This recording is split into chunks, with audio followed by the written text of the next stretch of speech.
Hi everyone, this is Jackie Pride, and I am going to do a clip on the Queen of Pentacles using the Tarot of the New Vision. And this is kind of like, to me, it's like a St. Francis card, if you will. This definitely is definitely has to do, I think, with money and material things. We see the Queen there. She's got her pentacle in her lap, and she's facing out towards a field. But on the back of her throne, we see an image of her having money that she's giving to people who are less fortunate. Okay? So when I read queens, I read them as though they were celestial personality, like our celestial guides. They are personalities that when they come up, they're asking us to emulate this. She's asking us to be more generous. Okay? She is asking us to find a way to share what we have. Now, it's easy to say, well, I don't have any money to share. But there's other things you can share besides money. Okay? So she brings the gift of expanding generosity, learning how to see what is needed in that situation. Every situation is unique. What we're called to give changes from situation to situation.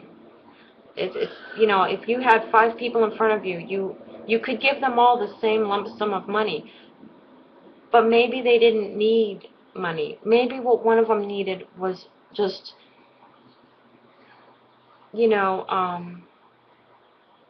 just a connection. Just, oh, I needed someone to see me today.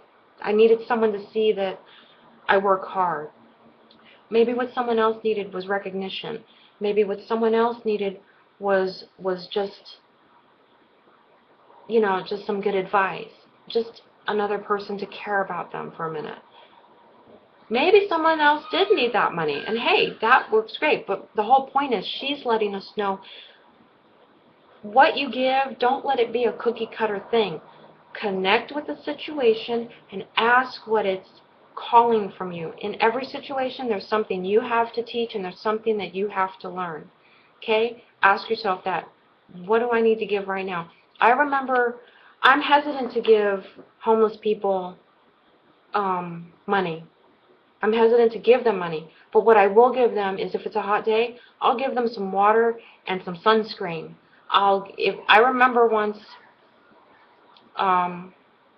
it was raining. It was just raining cats and dogs, and I did see a homeless person. He did have alcohol in his hand, but I did give him cash in that moment so he could then enter a fast food establishment, and he had the right to be there because he had that money.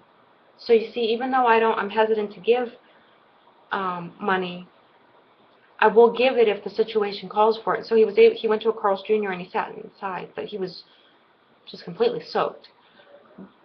But that's what this queen, when she shows up, that's what she's asking us to be mindful of.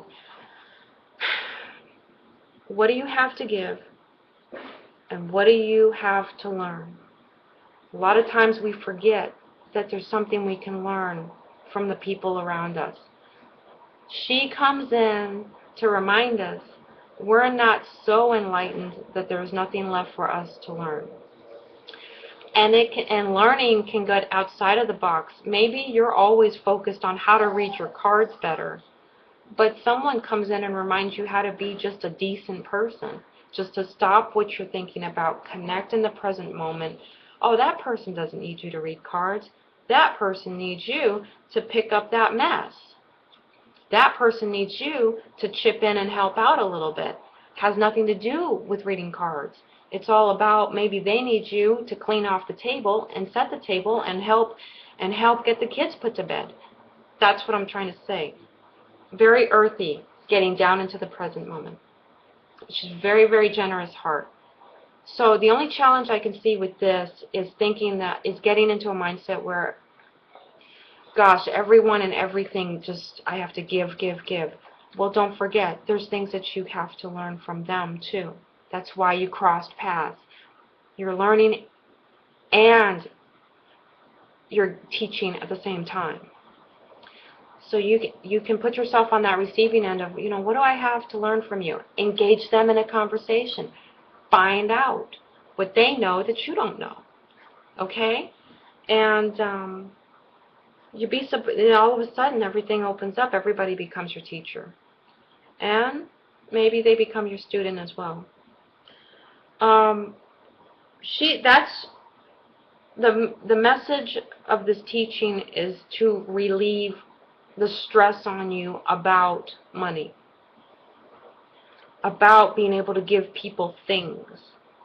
It's easy to look around us and be like, oh, if I just gave you this, if I gave you this, if I gave you this, you'd all be happy. A lot of times the kids around us, they don't want more toys. They want us to get on the floor and interact with them. A lot of times it's just about being in the present moment, seeing past that and seeing what is it that gift would be showing you. Is it showing you my love? Is there another way I can show you my love without having to spend money, without having to stress out about it on a material level? So she brings the healing of stress on the material survival level. There's that cliche, as long as we love each other, we'll be fine. There's truth to that. There is truth to that. And there's so many people in this world around us every day. We live with them. And they have no idea how much we care about them, how much we love them. Because we don't take the time to tell them. We just rely on, oh, I go to work every day for you. You should know I love you. So, that's the Queen of Pentacles. That is, to me, what she is telling us when she comes up in a reading. Just, yes, she is asking us to give, but she's asking us to be mindful of what it is that we're going to give. We can give what's needed in a way that is not going to cause us to stress out about life. Okay? So that's my take on the Queen of Pentacles. I bless us all with enlightenment. Bye-bye.